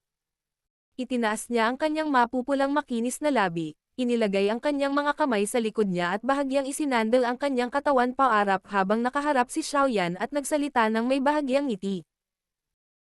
Sa anggulo sa pagitan nilang dalawa, ang magalang na pagkilos na ito ng pasasalamat ni Ya Fei, na naging sanhi ng bahagyang pagbaba ng napakarilag na damit, ay agad na nagresulta sa malalim na cleavage at nanlilisik na kaputian ng nyebe, na magiging sanhi ng pagkabaliw ng marami, ang lumitaw sa paningin ni Xiaoyan. Kaagad, unti-unting naging rosas ang mukha ng isang tao. Battle Through the Heavens. Kabanata 275. Mabisyo. Nang iangat ni Ya Fei ang kanyang ulo, nagkataon niyang nakita ang mukha ni Xiaoyan na medyo namumula. Sa sandaling iyon, bumalatay ang saya at pagkagulat sa kanyang napakaganda at magandang mukha. Agad niyang tinakpan ang kanyang bibig at tumawa sa malambing na boses. Xiaoyan Didi, pagkatapos ng 3 taon na hindi kita nakita, hindi ka lang naging mature, naging mas mahiyain ka pa. Lagi akong nahihiya. Tumanggaw si Xiaoyan at seryosong sinabi. Hindi ka ganito 3 taon na ang nakakaraan. Nakalimutan na ba ni Xiaoyan Didi? Noong nakilala ko ang iyong pagkakakilanlan napaka-bored mo. Isang ngiti ang sumilay sa magandang peach blossom na mga mata ni Ya Fei habang sinasabi niya. Tinitigan si Ya Fei na naglalabas ng nakakaakit na tukso sa pagitan ng kanyang ngiti at pagkunot ng noo, medyo nawalan ng magawa si Xiaoyan. Pagkatapos ng 3 taon ng pagsasanay, ang mature na babaeng ito ay tila lalong naging kaakit-akit. Marahil ay dahil sa ibang katayuan niya ngayon, ngunit nang makausap niya ito, wala siyang pag-iingat noon. Sa halip, dahil nagkakilala sila bilang mga matandang magkaibigan, ang kanilang relasyon ay naging mas mapagmahal. Ang iyong intensyon sa pagpunta sa Jiama Sacred City ay dapat dahil sa kasunduan na iyon, di ba? Ang ngiti sa ngiti ni Ya Fei ay unti-unting binawi habang nakatitig kay Xiaoyan sa kanyang harapan at mahinang nagtatanong. Ngumiti si Xiaoyan at bahagyang tumanggo. Sinabi niya, sino ba ang nagtanong ng dugo na damaloy sa utak ko noon, na nagresulta sa paggawa ko ng kasunduan na iyon? Itong 3 taon, medyo marami akong pinagdaan ng hirap dahil sa kasunduang iyon. Pinagmasdan ni Ya Fei ang mukha ni Xiaoyan, na hindi gaanong sentimental at inosente. Sa halip, ito ay humawak ng higit na kapanahunan at kaseryosohan kumpara noong nakaraang 3 taon. Napabuntong hininga siya. Kahit na hindi sinabi ni Xiaoyan sa kanya ang tungkol sa kanyang mga karanasan sa loob ng 3 taon na ito ng detalyado, malinaw na alam niya sa kanyang puso na tiyak na tiniis niya ang mga paghihirap na mahihirapang isipin ng iba. Little brother Xiaoyan, pagkatapos ng 3 taon ng pagsasanay, sa palagay ko ay dapat magkaroon ka ng malinaw na larawan ng lakas ng Mystic Cloud Sect sa Jiama Empire. Sumimangot si Ya Fei at mahinang sinabi. Ako ay malinaw. Ito ay talagang malaking nilalang na mangangailangan lamang ng isang daliri upang sirain ang aming Xiao clan. Mahinahong sabi ni Xiaoyan na nakangiti. Tinitigan ang kalmadong mukha na iyon na walang ripple, walang magawang umiling si Ya Fei at sinabing. 3 taon na ang nakalipas, ngunit mayroon ka pa ring matigas na karakter. Gayunpaman, makatitiyak ka na sa posisyon at katayuan ng Mystic Cloud Sect, hindi nila sasaktan ang angkan ng Xiao kahit na mayroon silang malalim at matinding inis sa iyo. Itinapon ng mayabang na matandang sekta ng Mystic Cloud. Kung maglakas loob silang hawakan ang angkan ng Xiao, mangangahas akong mawala sa loob ng 10 taon at pagkatapos ay lalabas para patayin ang lahat sa Mystic Cloud Sect. Bahagyang ngumiti si Xiaoyan. Ang kanyang ngiti ay kapansin-pansing makapal at malamig. Dahil tinusok ng maitim at malamig na layuning pagpatay na biglang dumagsa sa mga mata ni Xiaoyan, naramdaman ni Yafei na medyo namamanhid ang kanyang katawan. Ang kanyang mga kamay ay hindi sinasadya na nakakross sa harap ng kanyang dibdib. Ang biglaang pagkilos na ito niya, gayunpaman, ay naging sanhi ng mga nakapaligid na hayop na magkaroon ng salpok na yakapin siya sa kanilang dibdib at haplos ng may pag-iingat. Paumanhin, nakalimutan kong hindi ka talaga mahilig magsanay. Nang mabawi ni Xiaoyan ang kanyang sarili, tiningnan ni Xiaoyan ang marupok na hitsura ni Yafei. Saglit siyang nawalan ng malay bago nagsalita ng paumanhin. Sino bang nagsabing hindi ako mahilig magsanay? Isa rin akong dowsy, okay.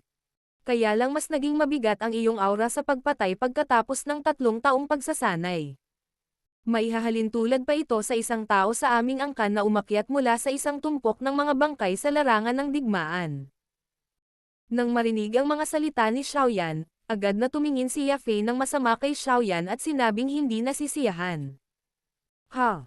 Itong mga damit mo. Naging tier 2 alchemist ka na talaga. Ang palaipat-lipat na tingin ni Yafei ay biglang huminto sa dibdib ng mahabang alchemist robe ni Xiaoyan. Nang makita niya ang occupational tier badge, hindi niya napigil ang magpakawala ng di sinasadyang sigaw ng pagkagulat. Hihihi. Maswerte lang ako. Walang ingat na tumawa si Xiaoyan. Swerte.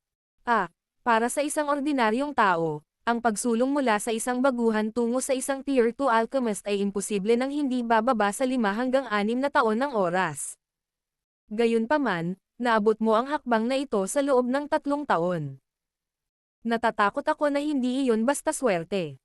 Tinitigan ng binata na nagpahayag ng isang bagay na nakakagulat sa bawat pagkakataon, si Yafei ay bumantong hininga ng walang magawa. Umiling si Xiaoyan at ngumiti. Hindi niya itinuloy ang tanong na ito. Sa halip, lumipad ang kanyang tingin sa bulwagan, napagtanto na sila ni Yafei ang naging sentro ng atensyon. Kaagad, bumulong siya. Kasalukuyan ka bang namamahala sa auction house na ito? Ang mga salitang ito mo ay talagang nagbibigay sa akin ng isang suntok. Nang marinig ito, si Yafei ay bumantong hininga, nakaramdam ng kaunting panlulumo. Mapait siyang ngumiti at sumagot. Ang awtoridad para sa punong tanggapan ng auction house na ito ay ganap na nasa kamay ng mga matatandang tao sa angkan. Ito ang kanilang dugo. Paanong posible na hayaan nila akong pamahalaan ito? Sa kasalukuyan, ako lamang ang supervising acting elder dito. Habang sinusulyapan niya si Xiaoyan, mabilis na ngumiti si Yafei at sinabing. Bagaman hindi ako ang namamahala sa lugar na ito, ngunit at least, mayroon din akong bahagi ng mga karapatan na kasama ng aking posisyon. Hindi ko akalain na ang layunin mo sa pagpunta dito ay upang hanapin ako, di ba? Ano ang kailangan mo? Pwede ba tayong maghanap ng tahimik na lugar para makapag-usap? Iniskan ni Xiaoyan ang napakaraming tao sa paligid niya na nakataas ang kanilang mga tainga patayo at walang magawang sinabi. Siyempre, sumunod ka sa akin. Ngumiti si Yafei at tumango. Napalingon pa lang siya nang biglang dumako ang kanyang tingin kay Hai Bodong, na nasa likod ni Xiaoyan at nakasandal sa isang kristal na counter habang pinagmamasdan ang mga gamit sa inip. Pagkatapos mag-alinlangan sandali, nagtanong siya. Kasama mo ba itong si Old Sir? Ha? Gusto mo bang makipag-usap mag-isa at iwan ang dati kong sarili? Magiging malilim ba ito? Bagamat mahina ang boses ni Yafei, nakuha pa rin ni Hai Bodong ang kanyang mga salita. Lumingon siya at tumawa. Dahil tinutokso ni Hai Bodong sa ganoong paraan, isang bahagyang pamumula ang dumagsa sa magandang mukha ni Yafei. Gayunpaman, maswerte na siya ay napakahusay sa paghawak ng mga isyu sa relasyon ng tao. Isang matamis na ngiti kaagad ang ibinigay niya at sinabing, Ano ang sinasabi ng matandang ginoo? Walang dahilan para sa aming auction house na iwanan ang mga tao kapag nagnenegosyo. Talagang napakatalino ng bibig ng batang babae. Gayunpaman, hindi ako ang mga tanga na iniisip lang ang tungkol sa mga babae araw-araw. Ako ay mahirap at hindi ko kayang maglabas ng pera para makabili ng mga bagay dito. Natawa si Hai Bodong. Nang marinig ito, bumalatay ang pagkabigla sa mga mata ni Yafei. Gayunpaman, ang ekspresyon sa kanyang mukha ay patuloy na napanatili ang isang ngiti. Bagaman mahina ang kanyang lakas, hindi ito nangangahulugan na ang kanyang mga mata ay mahirap. Talagang hindi niya makita ang lakas ni Hai Bodong ngunit malabo niyang sabihin na ang matandang nasa harapan niya ay hindi isang ordinaryong matandang tao. Iyon ay sapat na. Matagal na kaming nagmamadali sa paglalakbay namin dito. Naiinip lang siya, hindi mo na lang siya pinansin. Ngumiti si Xiaoyan kay Yafei. Napangiti si Yafei. Tumalikod siya at dahan-daang naglakad patungo sa isang hagdan sa isang sulok ng bulwagan. Ang kanyang mga takong ay tumapak sa makintab at malinis na bluestone na ibabaw ng lupa, na naglalabas ng klik-klak na tunog. Ang kanyang matikas na bilis ay naging dahilan upang ang mga tao ay hindi mahulog sa malalim na pananabik para sa kanya. Matapos ang kanyang tingin ay dumapo sa kanyang nakakaakit na likod, mabilis na sinundan siya ni Xiaoyan sa ilalim ng pagmamasid ng maraming maiinit na tingin sa bulwagan. Huwag mong sabihin sa akin na ang matanda ay ang iyong misteryosong guro mula noon. Pagharap sa harapan, mahinang nagtanong si Yafei nang walang nakakapansin habang may ngiti sa kanyang mukha at tumango sa mga bumati sa kanya. Hindi. Ngumiti si Xiaoyan at umiling. Oh, nang marinig ito, bahagyang tumango si Yafei. Agad siyang tumigil sa pagsasalita at dahan-dahang inakay ang dalawa patungo sa isang hagdanan na may ilang gwardya. Nakatingin sina Xiaoyan at Hai Bodong na sumusunod sa likuran, ang ilang gwardya ay nagkatinginan sa isa't isa. Ayon sa mga patakaran, ang mga taong hindi miyembro ng angkan ay karaniwang hindi pinapayagang pumasok. Gayunpaman, kasalukuyang hawak ni Yafei ang posisyon ng Supervising Acting Elder. Napakalaki ng kanyang awtoridad. Sa sandaling iyon, walang sino man sa kanila ang nangahas na pigilan sila. Nang papasok na silang tatlo ay walang nagawa ang isang gwardya kundi ang kumagat ng bala at humakbang pasulong. Gayunpaman, bago siya magsalita, binigyan siya ni Yafei ng isang matalim na sulyap, na naging dahilan upang mapalunok niya ang mga salita sa kanyang lalamunan. Ngumiti siya ng mapait at umatras. Mga kaibigan ko sila. Kapag may nangyari, pananagutan ko. Sinabi ni Yafei ang mga salitang iyon sa walang malasakit na boses bago inakay sina Xiaoyan at Hai Bodong sa hagdan. Gayunpaman, may isang bagay sa tuktok ng hagdan na biglang naging sanhi ng hindi sinasadyang pagdikit ng kanyang mga kilay. Kasunod ng dagandong ng mga yabag, dahan-daang lumitaw ang ilang figure ng tao sa baluktot na sulok ng hagdan. Ang lalaking namumuno sa kanila ay halos kasing edad ni Yafei. Ang kanyang medyo maputing-puting mukha ay malinaw na resulta ng labis na pagpapakasaya sa mga kasiyahan sa laman. Bagamat ang katawan ng taong ito ay hindi mukhang malakas, siya ay talagang isang malakas na tao na kakapasok lang sa klase ng Daoshi kamakailan lamang batay sa chi na mahinang inilabas ng kanyang katawan. Ang tingin ng maputlang mukha ng binata ay nagdala ng ilang pagbabago at pagnanais habang ito ay umaanod sa hagdan upang makita si Yafei sa ibaba. Ang pagmamasid sa mas mababang lupa mula sa isang mas mataas na posisyon, ang mga kurbo ng huli ay nagkataon na perpektong na-highlight. Kaagad, bahagyang naging magulo ang paghinga ng binata. Naramdaman ang pagbabago ng binata sa itaas, medyo naging pangit ang magandang mukha ni Yafei. Inangat niya ang ulo at malamig na sinulyapan ang binata. Ang tubig sa bukal na parang mga mag-aaral na orihinal na nagpapanatili ng isang ngiti ay may pagkasuklam na mahirap itago sa sandaling ito. Hihihi.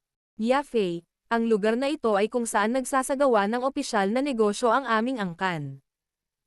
Bawal pumasok ang ibang tao. Don't tell me na ikaw, bilang acting supervising elder, hindi mo man lang alam ito. Sa pagmamasid sa pagkasuklam ni Yafei sa kanyang mga mata, ang mukha ng binata ay agad na naging mas malungkot na ang kanyang talento sa pagsasanay ay maaaring ituring na napakahusay sa loob ng Primer Clan, gayunpaman, Ang kwalipikasyong ito na maaaring magdulot ng labis na paghanga sa kanya ng ibang mga babae, ay nagdulot lamang ng labis na pagkasuklam kay Yafei. Sinabi ko na, kapag may nangyaring mali, pananagutan ko. Tumabi ka. Ang malamig na boses ni Yafei ay hindi nagbigay ng anumang mukha sa kabilang partido. Hinailan niya ang kamay ni Xiaoyan at nagsimulang umakyat sa hagdan. Palibhas ay hindi pinapansin sa ganoong paraan sa harap ng kanyang mga nasasakupan, kumaibot ang sulok ng bibig ng maputlang mukha ng binata. Ito ay lalo na nang hinawakan ni Yafei ang kamay ni Xiaoyan. Isang hindi kilalang nagseselos na apoy ang agad na bumangon sa kanyang mga mata. Bagamat si Yafei ay karaniwang puno ng mga ngiti, mukhang madaling lapitan, alam niya na ang puso ng babaeng ito ay may isang tiyak na diskriminasyon laban sa mga lalaki. Napakabihirang makita ng isang tao na siya ang nagkusa na hilahin ang kamay ng isang lalaki. Hoy, nagtataka ako kung bakit ang lamig ng pakikitungo niya sa akin. Mukhang gusto mo talaga ang ganitong klase ng hindi hinog na binata. Ang sarap ng panlasa. Pero iniisip ko kung kaya kanyang mabigyan ng kasiyahan. Sinulyapan ang kalmadong mukha ni Xiaoyan, hindi maiwasan ng binata na libakin siya. Walang ekspresyon si Yafei habang umaakyat sa hagdan na para bang hindi niya narinig ang mga malalaswang salita ng binata. Gayunpaman, si Xiaoyan, na ang kamay ay mahigpit na nakahawak sa kanya, ay naramdaman na ang kanyang mga kuko ay marahas na kumapit sa kanyang palad. Si Xiaoyan, na sa kasamaang palad ay nagdusa mula sa gulo ng mga gawain ng ibang tao, walang magawang umiling. Sinulyapan niya ang namumutlang binata na may mga matang walang pakialam, wala man lang kahit katiting na emosyon. Brat, gusto mo na bang mamatay? Nang makita ang mga mata ni Xiaoyan na naglagay sa kanya sa sobrang masamang mood, agad na nagalit ang binata. Madilim at malamig ang boses niya habang nagsasalita. Nang marinig ito, huminto ang mga yapot ni Xiaoyan. Ang kanyang braso, gayunpaman, ay hinayla.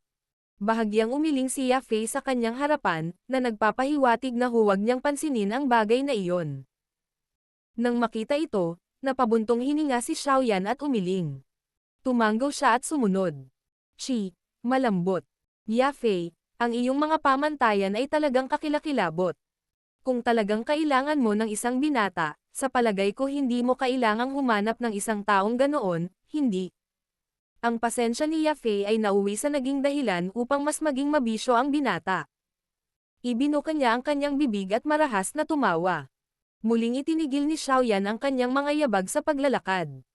Bahagyang nanginginig ang kanyang kamay habang kinakamayan ang kamay na hinihila ni Yafei ng librere pagkatapos nito, tiningnan niya ang gumagalaw na balangkas ng likod ni Yafei, nagkibit balikat at walang pakialam na sinabi. Matitiis mo pa ba ito? Naninigas ang katawan ni Yafei. Hindi siya nagsalita. Medyo pagod ang kanyang marupok na likod. Paumanhin, hindi ko kaya. Kinaway-kaway ni Xiaoyan ang kanyang kamay, biglang lumingon at madilim na tinitigan ang tumatawa na binata. Mag-ingat, isa siyang one-star daw si. Tila naramdaman ang pagkilos ni Xiaoyan, nagmamadaling tumalikod si Yafei. Gayunpaman, bago bumagsak ang kanyang sigaw, isang pagsabog ang biglang umalangaw-ngaw sa hagdanan, dahilan para tuluyang natulala ang kanyang magandang mukha. Ikaw na lokong bastos. Kumakain ka ba ng aso para lumaki? Kasunod ng pagsabog ng enerhiya, umalangaw-ngaw sa hagdanan ang kaparehong madilim, malamig at masasamang sumpa ni Xiaoyan.